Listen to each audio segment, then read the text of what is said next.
안녕하십니까. 박정호의 손에 잡히는 경제 플러스 박정호입니다. 양곡관리법 개정안이 어제 국회 문턱을 넘어섰습니다. 양곡관리법 개정안은 일정 수준 이상 쌀이 남거나 전년 대비 쌀값 하락폭이 클 때 초과 생산된 쌀을 정부가 의무적으로 사들인다는 내용을 담고 있는데요. OECD 국가 중 식량 자급률과 곡물 자급률이 가장 떨어지는 국가 중 하나인 우리나라 같은 경우 안정적인 작물 환경 재배를 구축하기 위해서 노력은 해야 될 겁니다. 하지만 정부가 남는 쌀을 사들이는 방식이 과연 농업 발달과 식량 안보를 도모하는 데 효과가 있을까요?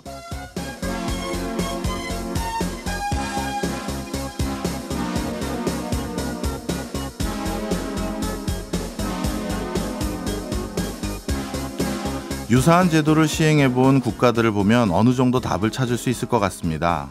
가장 비슷한 사례로 2011년 태국 정부가 수행한 의무 수매 정책이 있습니다. 결국 이 정책은 많은 농민들이 쌀을 생산하게 해서 시행 1년 만에 쌀 생산이 23% 증가했습니다. 유럽에서도 농산물의 최저 가격을 보장하는 정책을 수행한 적이 있는데요. 하지만 농가들로부터 지속적인 과잉 생산을 유도했고 결국 해당 농산물의 가격 하락과 농가 소득 감소라는 악순환으로 이어졌습니다. 물론 이번 양곡관리법 개정안은 벼 재배 면적이 증가할 경우엔 의무 매입하지 않아도 된다는 조항도 있습니다. 하지만 지금도 쌀은 남아도는 상황이죠. 누군가 항상 비싼 가격에 사준다고 하면 저라도 큰 고민 없이 그것부터 생산하고 볼 것 같은데요. 농업도 하나의 산업입니다. 우리가 농업을 너무 지원의 대상으로만 보는 건 아닌지 모르겠습니다. 농업도 자생할 수 있는 토양을 만들어주는 것이 제일 좋은 지원책이 아닌가 생각해 봅니다.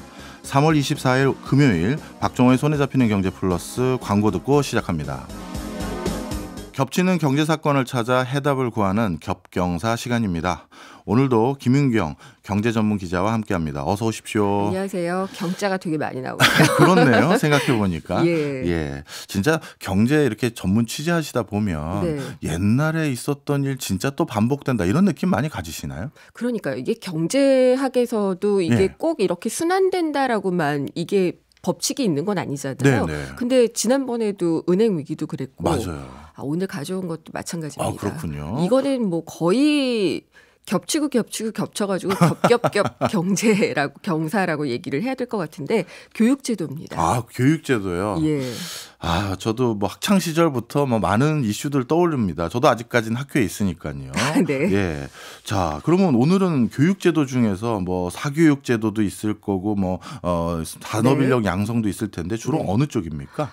사교육 얘기도 좀 많이 해보려고 하고 그게 이제 유발이 된 역사적인 맥락들 이런 것들도 좀 얘기를 해보려고 그러는데 최근에 드라마 일타 스캔들이라고 보셨나요? 알죠. 예. 그 본인이 사교육에 굉장히 강한 그 강사잖아요. 일타 강사가 자기 몸값이 1조다.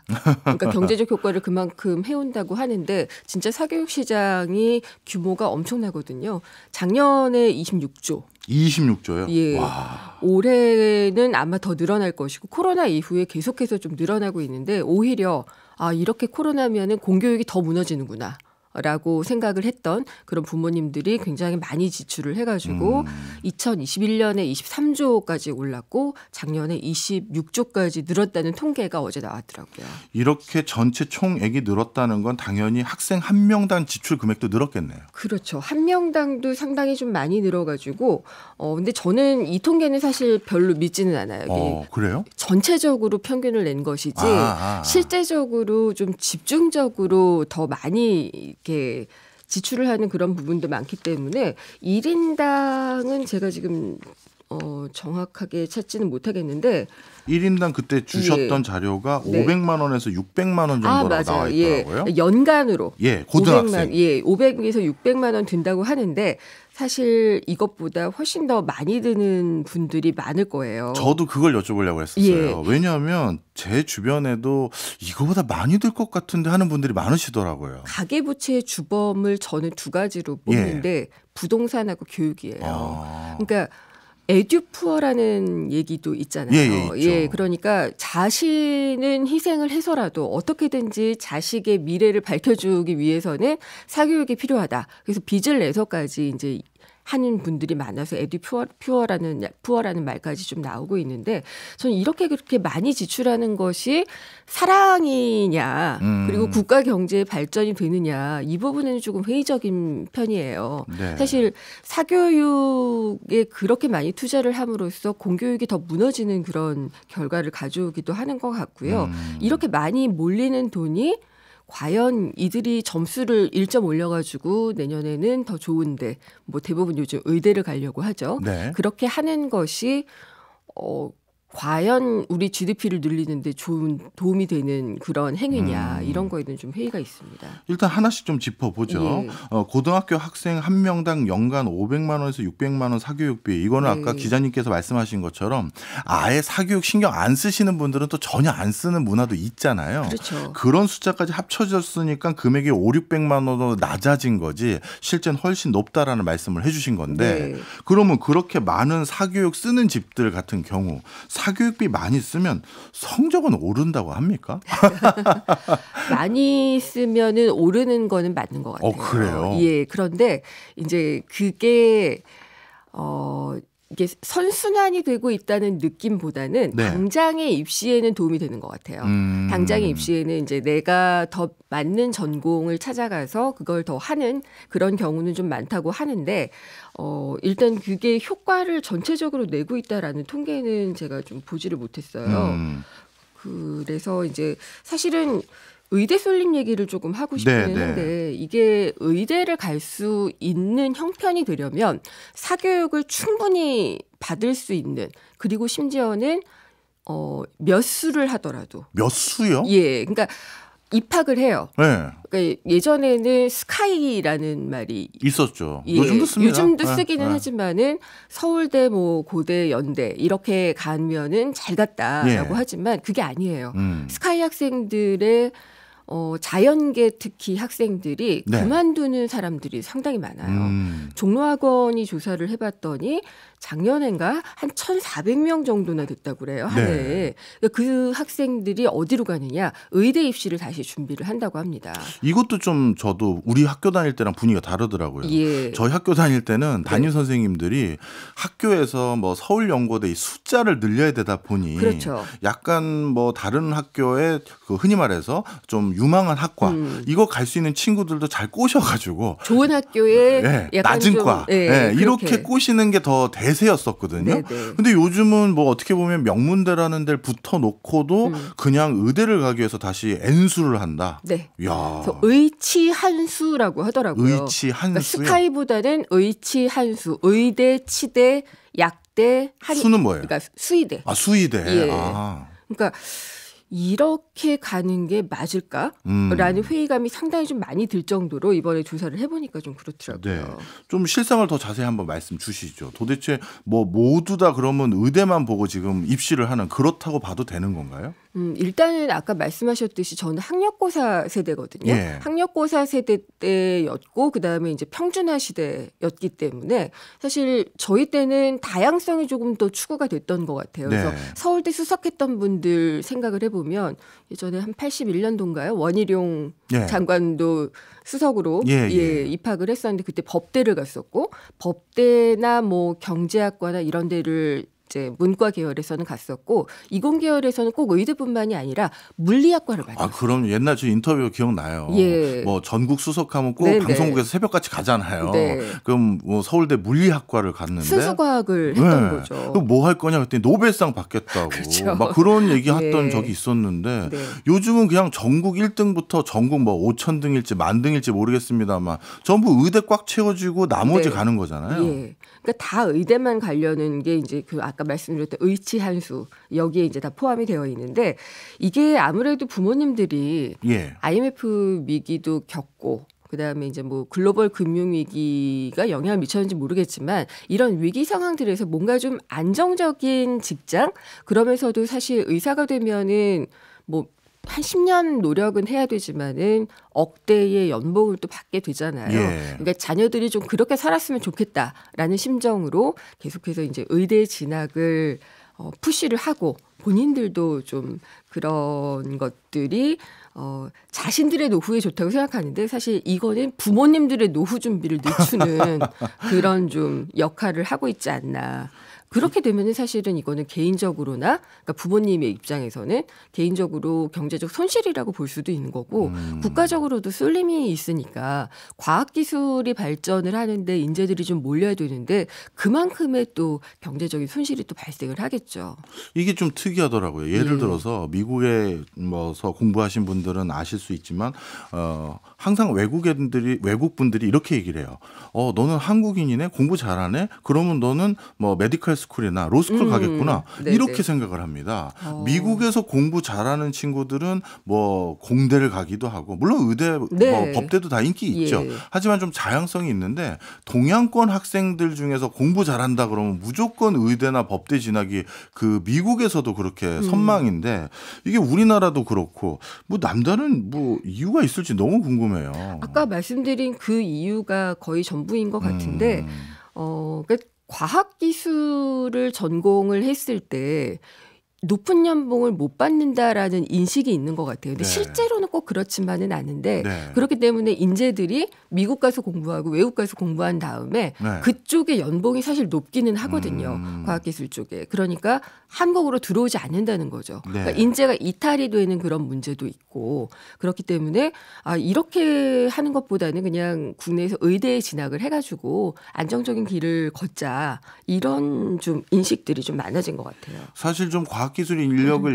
육성하기 위해서 과학고, 영재고 이런 것도 네. 다 만들었는데 다 또 의대로 가서 요즘은 의대 가면 뭐 페널티 주는 제도도 생겼다고 하더라고요. 페널티를 주겠다라는 제도를 만들겠다고 이재명 예. 당시 이제 대통령 후보, 예. 대통령 선거 후보가 이야기를 할 정도였고 지금 서울과학영재고 같은 경우에는 좀 일찌감치서부터 네. 들어올 때서부터 이제 서약을 한다 그래요. 그래요? 의대를 쓰면은 졸업 자격을 박탈을 한다. 허허. 그래서 실제로 한 명 정도가 이제 박탈이 된 경우도 예. 있다고 하는데 외고 같은 경우에는 사실은 외국어 공부를 하기 위해서 들어가잖아요. 네. 과학고도 과학 영재를 만들기 위해서 예. 이제 공부를 하는 곳인데 의대를 가니까 이제 거기에 대한 페널티, 뭐 졸업 자격까지는 아니더라도 이제 토해내라.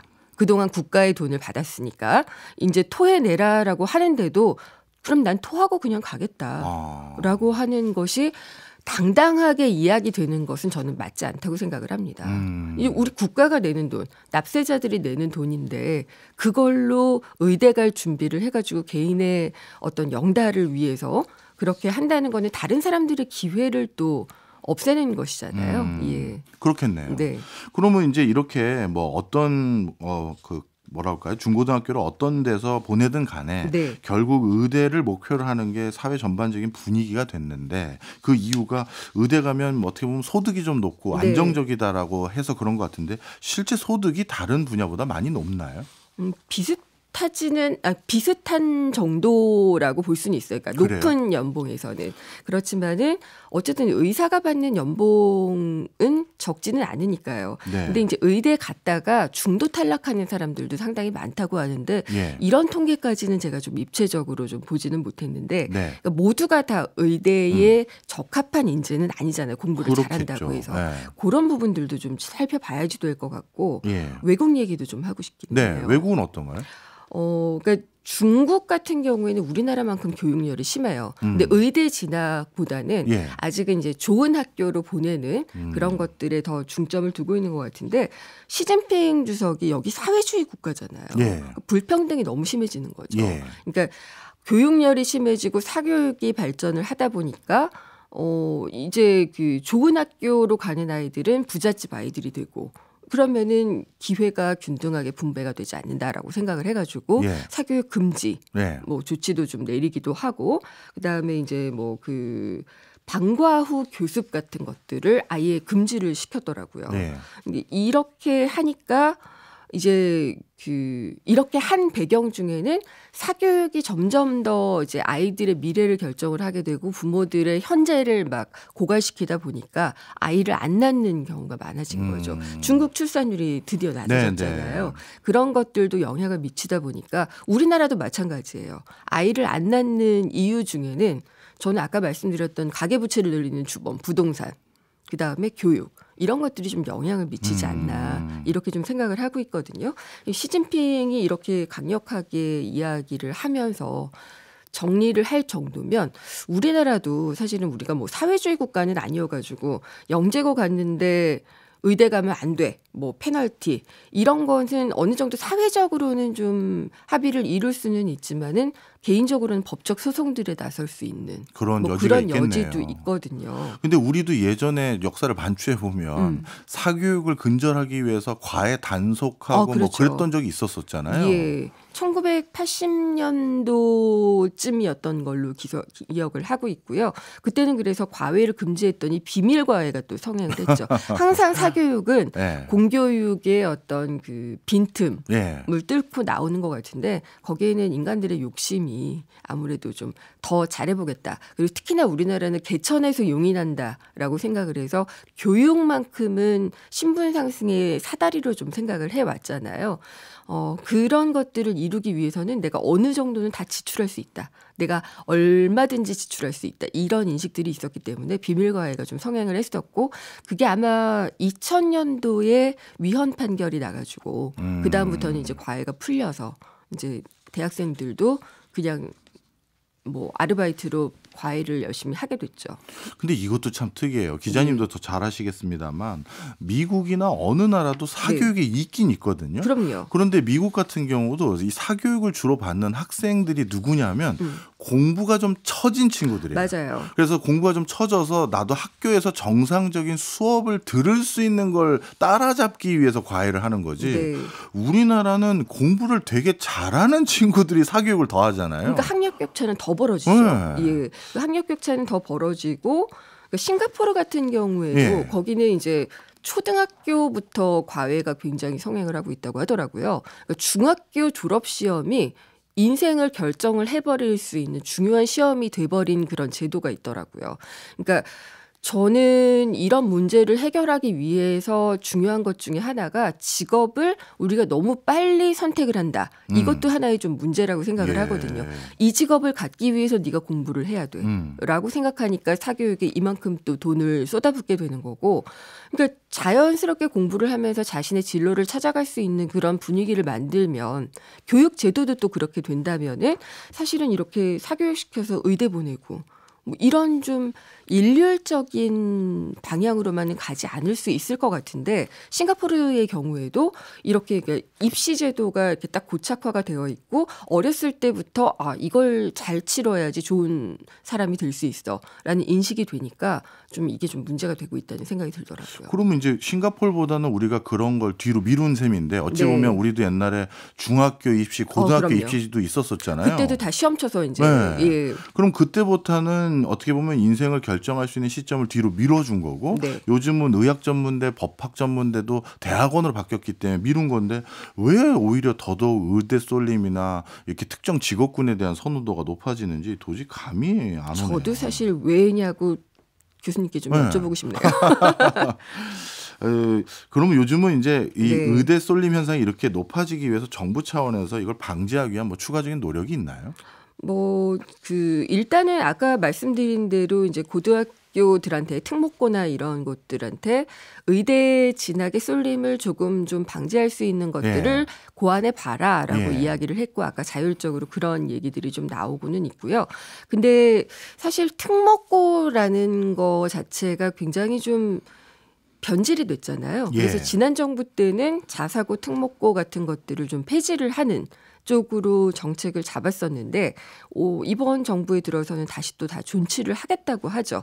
그러면은 기존의 관행대로 그냥 의대를 가기 위한 또 뭐 좋은 학교를 가기 위한 그런 어떤 훈련소 같은 곳으로 계속 가지 않을까 이런 우려가 좀 있습니다. 네. 사실 많은 분들이 지금 뭐 실시간 댓글에서도 네. 뭐 많은 지적들을 해주세요. 네. 뭐 이게 이제 사회적으로 바람직하지 않은 부분이라는 걸 많이 지적을 해주셨는데 국가에서 물론 바람직하지 않은 부분이 많이 있어서 다른 전공을 좀 선택하라고 권고는 할 수 있지만 네. 또 학생들 스스로도 자신들의 인생이 걸린 건데 건데 뭐 그래도 의대가 좋다라고 만약에 스스로 그렇다면 야 이것도 또 억지로 막을 수도 없고 아니 의사 공급이 이렇게 많아지면은 사실 예. 환자 수요가 그만큼 있을까 이런 생각도 들기도 할 정도로 어느 순간에는 그게 불일치하는 순간이 오지 않을까 싶기도 해요. 결국 시장 원리로 다시 이게 꺾어지는 네. 그런 요인도 나중에 생길 수도 있겠네요. 우리 기자님께서도 자녀분을 두셨을 텐데 네. 앞으로 어떻게 살라고 가르치고 계세요? 개인적으로 궁금합니다. 네가 행복한 일을 해라라고 이야기를 하는데 너무 좀 허무맹랑하게 들리죠. 예. 네. 근데 사실 자기가 제일 행복할 수 있는 일을 찾는 게 좋은데 그게 무조건 돈은 아니잖아요. 네. 예. 경제 프로그램에서 돈은 아니잖아요라고 하는 게 맞는지는 모르겠지만. 알겠습니다. 네. 예, 지금까지 김윤경 경제전문 기자였습니다. 고맙습니다. 감사합니다. 저희는 광고 듣고 2부로 돌아오겠습니다. 따끈따끈한 지구촌 소식을 만나보는 글로벌 리포트 시간입니다. 오늘도 해담경제연구소의 어예진 소장 나와 계십니다. 어서 오십시오. 네, 안녕하세요. 요즘 뭐 미국 금융권 때문에 난리죠. 네. 실리콘밸리 뱅크 파산했다고 시작하면서 미국 네. 재무부도 요즘 바빠진 것 같은데요. 근데 솔직히 말씀드리면요. 실리콘밸리 뱅크 저 이번 사태 때문에 처음 들었습니다. 저도 그래요. 그러고 나서 통계도 살펴봤더니 미국에는 세상에 은행이 5천 개가 넘는다고 하길래 굉장히 많죠. 저는 이게 지점 숫자인가 했더니 그게 아니라 다른 법인이 5천 개가 넘는데요. 맞습니다. 그럼 미국은 뭐 이런 중소형 은행들이 뭐 비중이 큰 겁니까? 비중이 커요. 사실은 미국 전체 은행 시스템으로 보면 그 우리 돈으로 한 3경이 넘어요. 와. 근데 이제 여기에 말씀해 주신 수천 개의 예. 좀 작은 소형 은행들은 자산으로 따지면 뭐 2천억 원 우리 돈으로 그러니까 굉장히 작은 규모죠. 네. 그런데 이 중소형 은행이 이렇게 문제가 터지는 게 왜 이렇게 주목을 받고 있냐, 문제가 되고 있냐, 이거는 미국에서 중소형 은행이 어떤 서민 경제에서 차지하는 의존도 비중이 네. 굉장히 크기 때문이에요.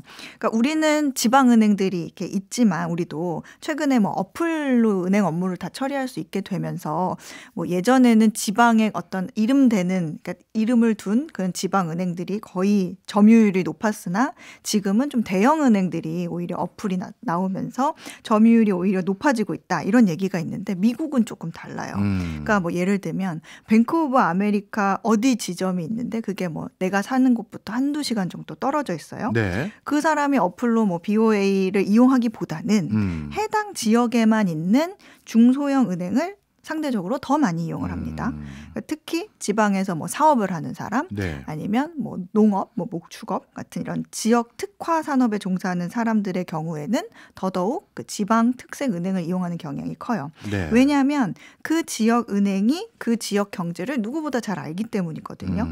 뭐 은행원이 목장의 아들일 수도 있고요. 네네. 그래서 사업주의 신용도를 누구보다 잘 파악하고 있고요. 그래서 그들에게 자금을 조달해주는 굉장히 중요한 그런 대출 창구 역할을 합니다.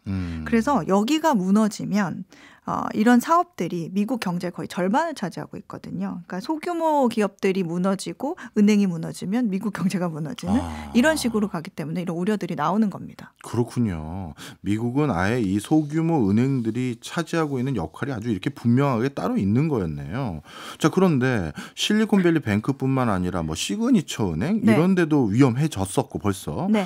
그거 말고도 또 다른 중소형 은행들도 앞으로 좀 불안불안한가요? 지금 그럴 수 있을 것 같다라는 기사들이 조금 외신에 네. 나오고 있어요. 왜냐하면 이런 중소형 규모 은행들의 대출이 상업용 부동산 대출에 쏠려 있기 때문이거든요. 네. 상업용 부동산 대출을 내어준 그 미국 전체 대출 업체 중에서 중소형 은행이 차지하는 비율이 70%래요. 네. 그러니까 다 여기서 받은 거예요, 예. 대부분. 그리고 소형 은행들의 대출 포트폴리오만 봤을 때도 전체 대출의 43%가 상업용 부동산 대출인데 대형 은행들은 이 비중을 봤더니 13% 정도 된다는 거죠. 근데 이게 왜 문제가 될 수 있느냐? 중소형 은행들이 만약에 예금 인출 요청을 받아요. 그러면 지금 내가 내어줄 현금이 좀 충분치 않은데? 이럴 경우에는 어떻게 되겠어요? 만기가 돌아올 상업용 부동산 대출을 회수할 수 있겠죠. 네. 그런데 빌린 사람 입장에서 대출을 지금 갚으라고요? 그러면 부동산을 불가피하게 매각해야 되는 경우가 많아질 수 있거든요. 예. 그러면 또 부동산 시장이 냉각될 수 있는 그런 악순환이 벌어질 수 있다는 지적이 있어요. 근데 지금 무엇보다 그 상업용 부동산 가치가 그렇게 좋지 않거든요. 미국에서 요즘 분위기가요? 그렇죠. 왜냐하면 재택근무 확산이 되면서 그렇구나. 네, 세입자들이 계속 빠져나갔잖아요. 네. 코로나 동안에. 그래서 공실이 늘어나서 어려움을 겪었는데 좀 일례로 뭐 샌프란시스코 예를 좀 들면 그다 3년 전에는 공실률이 한 뭐 5% 정도였는데 작년 말에 공실률을 보니까 19% 네. 정도라고 해요. 근데 이게 왜 문제인지 이제 쉽게 예를 들어드리면 만약에 내가 100억짜리 빌딩을 담보로 70억 원을 지방 중소형 은행에서 빌렸어요. 예. 그런데 지금 빌딩 가격이 50억 원으로 떨어져 버린 거예요. 네. 이렇게 빌딩 가격이 내리면 대출을 해준 은행도 담보, 그러니까 그 대출이 부실 대출로 분리가 되는 거죠. 그렇겠네요. 그러니까 그 부실을 감당하기 위해서 더 많은 자기 자본을 갖춰야 될 거 아니에요. 예. 그러면 은행들도 어딘가에서 자본을 조달해와야 되겠죠. 그런데 이미 은행들에 대한 이렇게 신용이 나빠진 상태에서 자본을 조달하는 거는 쉽지가 않은 거죠. 그렇군요. 그런데 이제 글로벌 금융위기 때를 한번 떠올려 보면요. 네. 그때도 이제 부동산 담보 대출이 크게 문제가 됐었지 않습니까? 맞아요. 그 당시에는 이제 서브프라임 모기지라는 게 이제 있었지만 네. 그런데 그 당시 은행들에게 많은 그 국회 청문회나 미국 정부에서 이런 관계자들이 물어봤어요. 야, 너희들 이렇게 신용 등급이 낮거나 아니면 담보력이 부실한 그 부동산을 담보로 대출을 해주는 이유가 뭐야? 물어봤더니 우리는 이걸 담보를 부실한 담보지만 그걸 받아서 대출을 해준 다음에 이 대출 상품을 본인들이 가지고 있는 게 아니라 이 대출 상품을 다시 다른 대출 채권 상품으로 만들어서 그렇죠. 남에게 떠넘겨 버린다고. 맞아요. 그러니까 우리는 위험이 없어졌기 때문에 계속 했습니다라고 했다고 하더라고요. 맞아요. 이번에도 또 그런 문제 생길 것 같아요. 약간 비슷한 맥락이에요. 그 지금 은행들이요 빌딩을 담보로 대출해준 이 대출 채권 서류로 예. 유동화 증권을 만들어가지고 아, 시장에 판매를 또? 합니다. 원래 그래요. 근데 조달된 자금으로 다시 이 대출을 해주는 반복 구조가 지금 금융 상황이잖아요. 네. 근데 지금 금융시장에서 금리가 오르고 있죠. 유동성이 부족해지고 있죠. 그러면 빌딩 담보대출의 유동화 채권이 시장에 안 팔려요. 네. 지금 뭐 국채도 안 팔리는데 이렇게 위험해 보이는 금융상품이 잘 팔릴 리가 있겠어요? 그렇게 되면 대출 채권을 외부에 팔기 어려워진 은행이 그냥 그 채권을 만기까지 들고 가는 수밖에 없어요.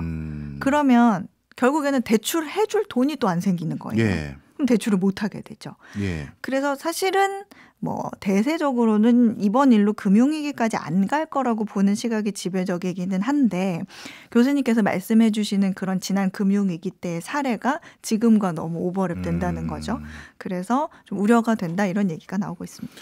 아, 이거 뭐 부실이 더 커지면 안 되는데 말이죠. 2008년도에 정말 전 세계적으로 경제가 고생했던 경험이 있어서 이번에는 하여튼 미국이 잘 봉합해 주기를 간곡히 기대해 봅니다. 이번에 다른 나라 한번 얘기해 보겠습니다. 네. 미국은 점점 불안해지는 모습인데 이 나라 요즘 잘 나가는 것 같아요. 네.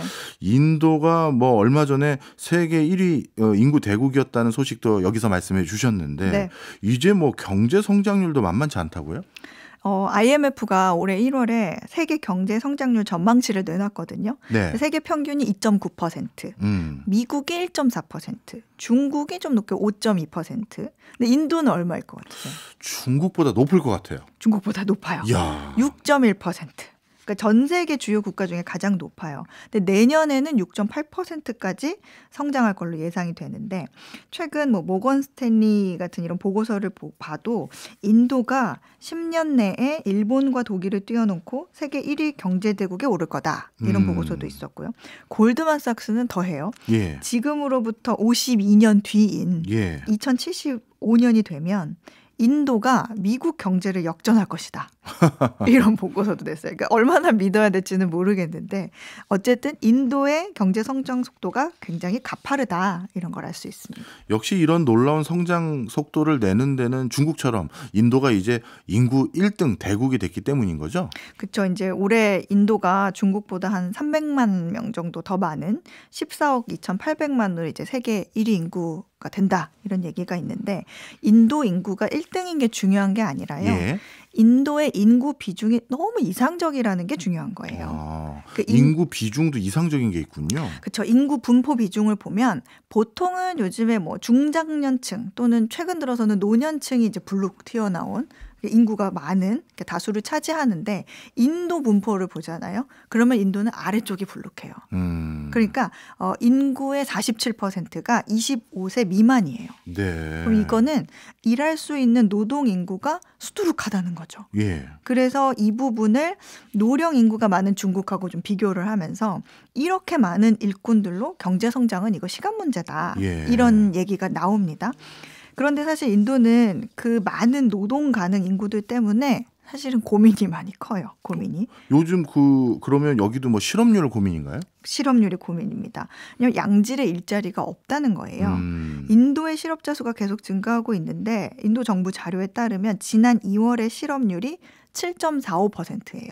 그러니까 전달보다 소폭 증가했는데 네. 보통 한 3% 정도면 완전 고용이라고 보거든요. 근데 지금 7.45%입니다. 특히 15세에서 24세 연령의 절반가량 거의 뭐 45%에서 52%는 거의 실업자고요. 25세에서 29세도 실업률이 13%에 달합니다. 그러니까 네. 경제 성장은 한창인데 일할 사람이 일을 못하고 있는 굉장히 아이러니한 상황인 거죠. 이렇게 실업률이 높아진 이유가 뭘까요? 경제 성장률도 높다고 해서 막 회사도 많이 생기고 일자리도 많이 생길 것 같았었는데. 근데 일자리가 없어요. 그러니까 몇 가지 이유가 있는데 첫 번째는 그 인도 기업이요. 생산 단위당 그렇게 많은 인력을 고용하고 있지 않은 경향이 있대요. 네. 그러니까 뭐 공공기관 일자리만 해도 인도 전체 인구로 봤을 때는 이 사람들이 인도 인구를 다 돌본다고 할 정도로 굉장히 적은 규모고 제조업은 더 별로예요. 그러니까 최근에 인도가 중국을 대체할 어떤 제조업 생산지로 떠오른다고는 하는데 지금 인도 제조업 부문 일자리 증가 속도가 다른 부문보다 더 느려요. 그래서 얼마 전에는 인도 정부가 좀 우리도 어떻게 좀 해봐야겠다 해서 노동법을 좀 완화하기도 하고 좀 해외에서 제조 기업들을 유치하기 위해서 뭐 수십억 달러 인센티브를 내걸고 좀 유치하려고도 있는데 참고로 말씀드리면 인도에서 일하는 사람의 한 80%는요. 예. 고용 계약이 안 돼 있는 사람들이에요. 그럼 뭐죠? 이게 다 그냥 비정규, 알바입니까? 비정규 비공식적인 야, 일이라는 거죠. 지하경제 규모가 크네요. 그렇죠. 그리고 두 번째는 이제 양질의 일자리가 부족하다는 예. 건데 인도에 이런 말이 있어요. 단어가 있는데 타임 패스라고 하는데 타임 패스. 네, 근데 이게 속어 같은 말인데 비생산적으로 시간을 보낸다 이런 뜻이기도 한데 이게 노동 시장에서 쓰이면 좀 예. 다른 뜻이 돼요. 그러니까 능력에 맞지 않는 일을 하고 있다. 예. 이런 의미로 쓰이거든요. 근데 이제 실제 사례인데 뭐 고등학교에서 컴퓨터 프로그래밍 과정을 마친 사람이 취업에 실패했어요. 예. 자기가 가려는 곳에. 대신에 공항에서 휠체어를 탄 승객들을 돕는 일을 하고 있다. 이런 인터뷰도 있었고 뭐 대학에서 굉장히 고도의 전문 기술 관련 학위를 가진 사람이 경찰 또는 예. 배달업 이런 거를 하고 있다. 그러니까 자기 특기, 자기가 갖춘 기술에 비해서 거리가 먼 직종에서 일을 하고 있는 경우가 적지 않다고 그래요. 예. 그래서 인도에서 좀 능력이 있다. 저 사람 좀 똑똑하다 하는 사람들은 다 밖으로 나갑니다. 그러니까 거의 70% 이상이 그래요. 그래서 연봉 차이도 굉장하고 오히려 밖에 나가면 취업도 잘 되니까 나가는 거죠. 그리고 세 번째는 여성의 노동 참여율이 굉장히 낮아요. 그러니까 교육받지 못한 지방 여성들을 흡수할 수 있는 뭐 제조업 일자리도 부족한 거고요. 그리고 이제 인도가 아무래도 이런 성향이 강합니다. 어디 여자가 밖에 남자들하고 섞여서 일을 예. 하냐. 이런 보수적인 사회 규범이 문제라서 이런 실업률 문제가 해결되지 않으면 인구가 늘어나는 게 마냥 좋다고는 할 수 없는 그런 상황입니다. 네. 어찌 보면 인구도 늘고 경제 성장률도 높아진다고 하니 저는 이 나라 경제는 아무 문제 없는 줄 알았더니 내부적으로 살펴보니까 또 엄청난 문제가 있네요. 그렇지 않아요. 예. 네. 이번에는 좀 또 다른 나라를 한번 살펴보려고 합니다. 저는 이 나라가 이런 상황인지 몰랐는데요. 네. 요즘 대부분 OECD 국가들 출생률 떨어지고 심지어 그래서 인구 숫자 줄고 그래서 고민이 많은데 네. 세상에 이 나라에서 1년 만에 인구가 100만 명 늘었다고 해서 네. 이게 어찌된 영문이고 어느 나라입니까?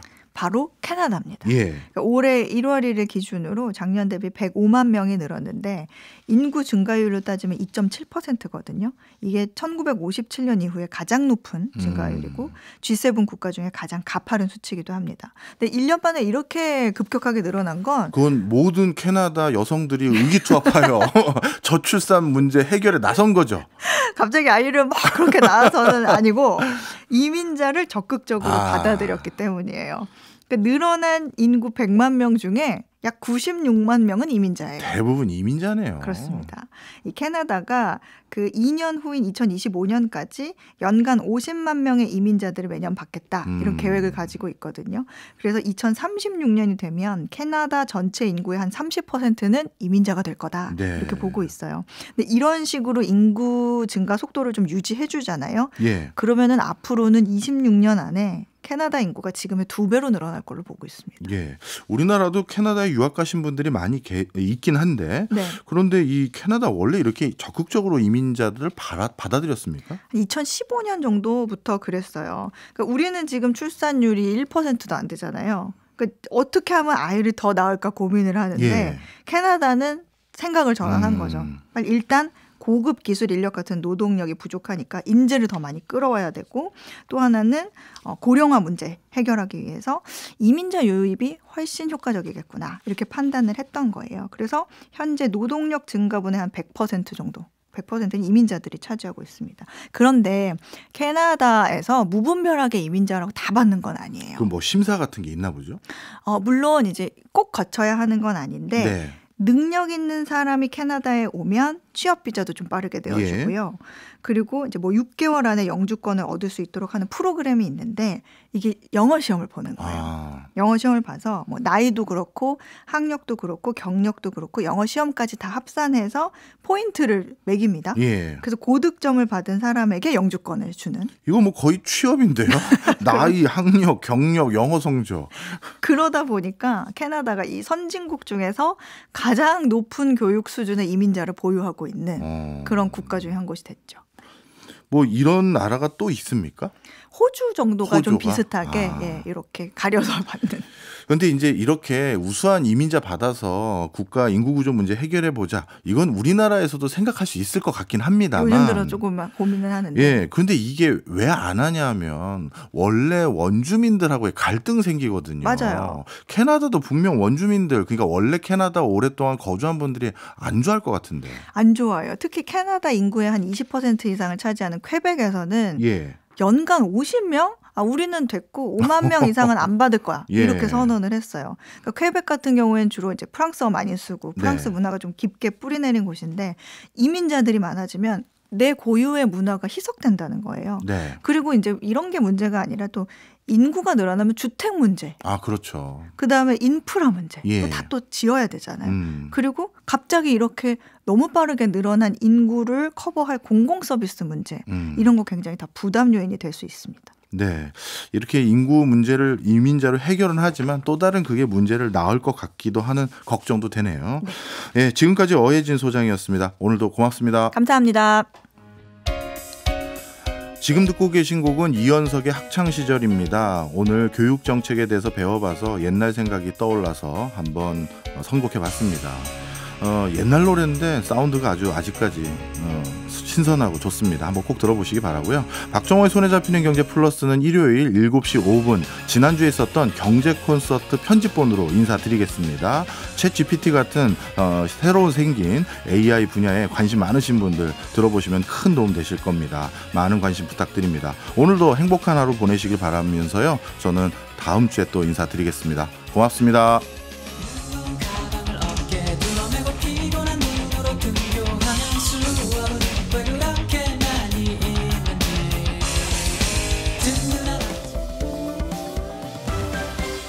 경제 생활의 플러스가 되는 아주 경제적인 시간. 박정호의 손에 잡히는 경제 플러스.